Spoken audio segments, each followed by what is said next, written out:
नमस्कार। स्वागत है आप सभी का परीक्षा वर्ल्ड के इस यूट्यूब चैनल में। दोस्तों आज की इस वीडियो में हम कंप्लीट करेंगे आज का हमारा जो नेक्स्ट प्रैक्टिस सेट है 36 नंबर का उसको। तो चलिए आज के सेशन को शुरू करते हैं और देख लेते हैं कि आज का हमारा जो प्रैक्टिस सेट है इसमें हमने कौन कौन से महत्वपूर्ण 30 प्रश्नों को सम्मिलित किया हुआ है। तो चलिए सेशन को शुरू करते हैं।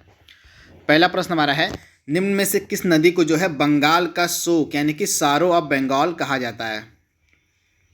तो इसमें से किस नदी को बंगाल का हम शोक कहते हैं। तो इसमें से जो दामोदर नदी है इसको हम बंगाल का शोक कहते हैं। तो ऑप्शन सी इसका बिल्कुल सही है, दामोदर नदी। अगला प्रश्न हमारा है, भारतीय संविधान में जो पहली बार संशोधन था यह कब किया गया था। तो जो फर्स्ट अमेंडमेंट था, जो पहली बार संशोधन था हमारे संविधान में, यह किया गया था 1951 ईस्वी में। आप ध्यान दीजिएगा 1951 ईस्वी में जो है पहली बार जो है भारतीय संविधान में संशोधन किया गया था। तथा यह जो संशोधन था यह भूमि सुधार से रिलेटेड है। किससे? तो यह जो संशोधन था यह भूमि सुधार से जुड़ा हुआ था। तथा इस संशोधन के तहत जो है हमारे भारतीय संविधान में जो है 9th शेड्यूल यानी कि 9वीं अनुसूची को जोड़ा गया था हमारे संविधान में। तो इसे भी आप ध्यान दीजिएगा, जब पहली बार 1951 में जो है हमारे संविधान में संशोधन किया गया था तो उस संशोधन के तहत जो है हमारे संविधान में 9वीं अनुसूची को जोड़ा गया था। अगला इंपॉर्टेंट प्रश्न हमारा है, भारत की आज़ादी की लड़ाई के दौरान जो है करो या मरो का जो नारा था यह किसके द्वारा दिया गया था। तो जो फेमस करो या मरो का नारा था यह दिया गया था महात्मा गांधी के द्वारा। तो ऑप्शन डी इसका बिल्कुल सही है। भारत छोड़ो आंदोलन के दौरान जो है महात्मा गांधी ने करो या मरो का नारा दिया था, यानी कि डू और डाई का जो फेमस स्लोगन था यह दिया गया था महात्मा गांधी के द्वारा। कब? तो भारत छोड़ो आंदोलन के दौरान। अगला प्रश्न हमारा है, यदि एक तरंग की आवृत्ति बढ़ती है तो इसकी तरंग दैर्घ्य यानी कि वेवलेंथ पर क्या असर पड़ता है। तो अगर मान लीजिए कोई तरंग है, कोई वेव है, उसकी मान लीजिए फ्रीक्वेंसी बढ़ती है तो उसकी जो वेवलेंथ होती है वह घट जाती है, यानी कि ऑप्शन सी इसका बिल्कुल सही है, घट जाती है। अगला प्रश्न हमारा है, पेनिसिलिन का जो आविष्कार है किसके द्वारा किया गया था। तो पेनिसिलिन का जो आविष्कार था यह किया गया था अलेक्जेंडर फ्लेमिंग के द्वारा। तो ऑप्शन इसका बी बिल्कुल सही है, अलेक्जेंडर फ्लेमिंग के द्वारा जो है पेनिसिलिन का आविष्कार किया गया था। वहीं पोलियो के टीके की जो पोलियो की वैक्सीन थी, पोलियो का जो टीका था, इसकी जो खोज थी वह की गई थी जोनास साल्क के द्वारा। अगला प्रश्न हमारा है, अरुणा आसफ अली का जो संबंध है निम्नलिखित में से किस आंदोलन से है। तो अरुणा आसफ अली का संबंध आपको मिलेगा भारत छोड़ो आंदोलन से। तो ऑप्शन सी इसका बिल्कुल सही है, भारत छोड़ो आंदोलन से संबंधित है अरुणा आसफ अली। अगला प्रश्न हमारा है, चंद्रमा का चक्कर लगाने वाला पहला उपग्रह कौन सा है।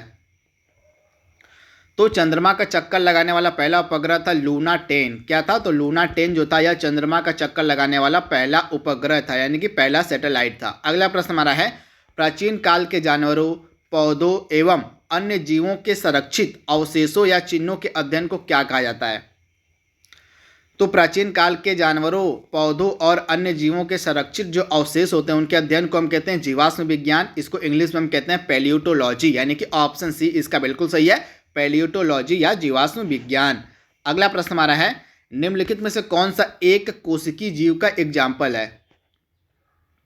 तो दिए गए ऑप्शंस में से जो प्रोटोजोआ है यह एक कोशिकीय जीव का एग्जाम्पल है। तो ऑप्शन ए इसका बिल्कुल सही है, प्रोटोजोआ। अगला प्रश्न हमारा है, क्षेत्रफल की दृष्टि से विश्व का 6वां सबसे बड़ा महाद्वीप।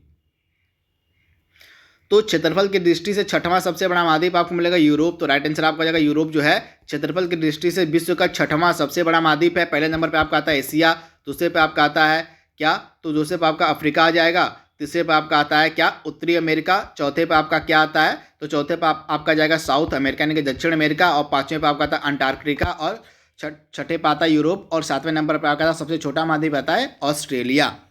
अगला प्रश्न हमारा है, कर्णम मल्लेश्वरी का संबंध किस खेल से है। को कर्णम मल्लेश्वरी क्या किससे संबंधित है, भारोत्तोलन से, यानी कि ऑप्शन सी इसका भारोत्तोलन से संबंधित है कर्णम मल्लेश्वरी। अगला प्रश्न हमारा है, निम्न में से कौन सा चंद्रमा जो है मंगल ग्रह का नहीं है।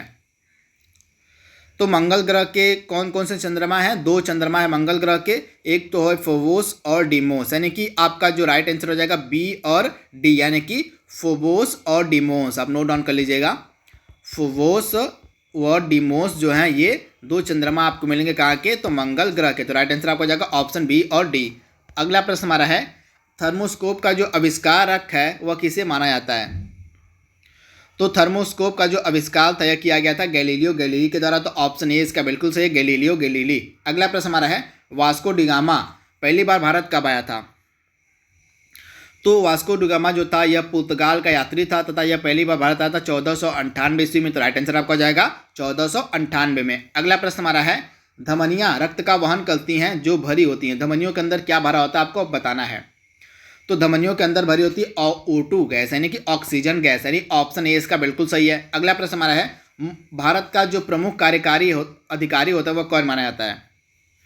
तो भारत का प्रमुख कार्यकारी माना जाता है किसे? तो कार्यकारी प्रमुख जो है माना जाता है भारत का president of India, sorry prime minister of India, यानी कि भारत का जो प्रधानमंत्री होता है यह भारत का कार्यकारी प्रमुख होता है। तो प्रधानमंत्री इसका राइट आंसर हो जाएगा ऑप्शन बी।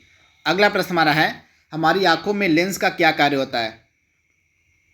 तो हमारी आंखों में लेंस का क्या कार्य होता है? तो लेंस का कार्य होता है आंख की फोकल दूरी को बदलना, यानी कि ऑप्शन बी इसका बिल्कुल सही है, आंख की फोकल दूरी को बदलना मेन कार्य होता है लेंस का। अगला प्रश्न हमारा है एलपीजी में आपको बताना है कि कौन सी गैस होती है। तो एलपीजी में मुख्य रूप से दो गैसें होती हैं, ब्यूटेन और प्रोपेन। तो राइट आंसर आपको आ जाएगा उपयुक्त दोनों, यानी कि ब्यूटेन और प्रोपेन दो गैसें होती हैं। अगला प्रश्न हमारा है निम्न में से किसे मार्स गैस कहा जाता है? तो इसमें से जो CH4 यानी कि मीथेन है इसको हम मार्स गैस के नाम से भी जानते हैं। तो ऑप्शन इसका बी बिल्कुल सही है, मीथेन। अगला प्रश्न हमारा है साइप्रस किसकी राजधानी है? तो साइप्रस की राजधानी है क्या? निकोसिया, सॉरी साइप्रस किसकी राजधानी आपसे पूछा जाए तो साइप्रस की राजधानी आपको मिलेगी निकोसिया, और हरारे आपको राजधानी मिलेगी जिम्बाब्वे की। जिम्बाब्वे की जो राजधानी है वो है हरारे, और दमाकस राजधानी आपको मिलेगी सीरिया की। सीरिया की जो राजधानी है वो दमाकस है, और बर्न आपको राजधानी मिलेगी स्विट्जरलैंड की। स्विट्जरलैंड की जो राजधानी है उसको हम बर्न कहते हैं। अगला प्रश्न हमारा है बौद्ध गुफाओं के लिए जो प्रसिद्ध कार्ला है, तो प्रश्न में क्या कह रहा है कि बौद्ध गुफाओं के लिए जो प्रसिद्ध कार्ला है इसका संबंध किस राज्य से है? तो बौद्ध गुफाओं के लिए जो फेमस कार्ला है इसका संबंध है महाराष्ट्र से। तो ऑप्शन इसका ए बिल्कुल सही है, महाराष्ट्र से संबंधित है, बौद्ध गुफाओं से संबंधित है कार्ला जो। अगला इंपॉर्टेंट प्रश्न हमारा है बंगाल विभाजन कब किया गया था? तो बंगाल का जो विभाजन था यह कब किया गया था? तो 16 अक्टूबर 1905 को। तो 16 अक्टूबर 1905 को जो है बंगाल का विभाजन किया गया था। तो ऑप्शन जो इसका बी है बिल्कुल सही है, बंगाल का जो विभाजन था यह 1605 ईस्वी में किया गया था। सॉरी 16 अक्टूबर 1905 यहाँ पे होगा, 16 अक्टूबर 1905 को जो है बंगाल का विभाजन किया गया था। अगला प्रश्न हमारा है खिदमत और हिम्मत लाल व नीले रंग का जो झंडा है वह किस यूटी या स्टेट से संबंधित आपको बताएं। करंट अफेयर्स का प्रश्न है कि हाल ही में किस राज्य या केंद्र शासित प्रदेश के द्वारा जो है खिदमत और हिम्मत नामक दो लाल और नीले रंग के झंडे को अपनाया गया है। तो खिदमत और हिम्मत लाल और नीले रंग के ये दो झंडे हैं, इनको अपनाया गया है लद्दाख यूनियन टेरेटरी के द्वारा। जो लद्दाख केंद्र शासित प्रदेश हमारा है इसके द्वारा जो है खिदमत और हिम्मत लाल व नीले रंग के झंडे को अपनाया गया। तो ऑप्शन बी इसका बिल्कुल सही है, लद्दाख। अगला प्रश्न हमारा है धर्मा गार्डियन, सिन्यून मैत्री और सहयोग काइजिंग ये सभी जो युद्ध अभ्यास है भारत और किस देश के मध्य किए जाते हैं? तो ये तीनों जो फेमस युद्ध अभ्यास हैं धर्मा गार्डियन, सिन्यून मैत्री और सहयोग काइजिंग ये भारत और जापान के मध्य किए जाते हैं। तो ऑप्शन इसका बी बिल्कुल सही है, भारत और जापान। अगला प्रश्न हमारा है मारिया शारापोवा का संबंध मारिया शारापोवा जो है ये किस देश की प्रसिद्ध टेनिस प्लेयर है? तो मारिया शारापोवा जो है ये रूस की प्रसिद्ध टेनिस प्लेयर हैं तथा इन्होंने हाल ही में संन्यास ले लिया है, तो इसे भी आप ध्यान दीजिएगा। अगला प्रश्न हमारा है 39वें नेशनल गेम्स यानी कि 39वें जो राष्ट्रीय खेल होंगे इनका आयोजन किस जगह किया जाएगा? तो 39वें राष्ट्रीय खेलों का जो आयोजन है किया जाएगा मेघालय में। कहाँ? तो मेघालय में जो है 39वें राष्ट्रीय खेलों का आयोजन किया जाएगा। तो ऑप्शन इसका बी बिल्कुल सही है, मेघालय। अगला प्रश्न हमारा है हाल ही में ग्रूमिंग और पर्सनल केयर ब्रांड जिसका नाम है FRSH इसके ब्रांड एम्बेसडर कौन बनाए गए हैं? तो ग्रूमिंग और पर्सनल केयर ब्रांड के ब्रांड एम्बेसडर बनाए गए हैं सलमान खान। ये खुद की उनकी ही कंपनी है FRSH जिसके ये खुद के ब्रांड एम्बेसडर हैं सलमान खान। तो ऑप्शन इसका बी बिल्कुल सही है, सलमान खान।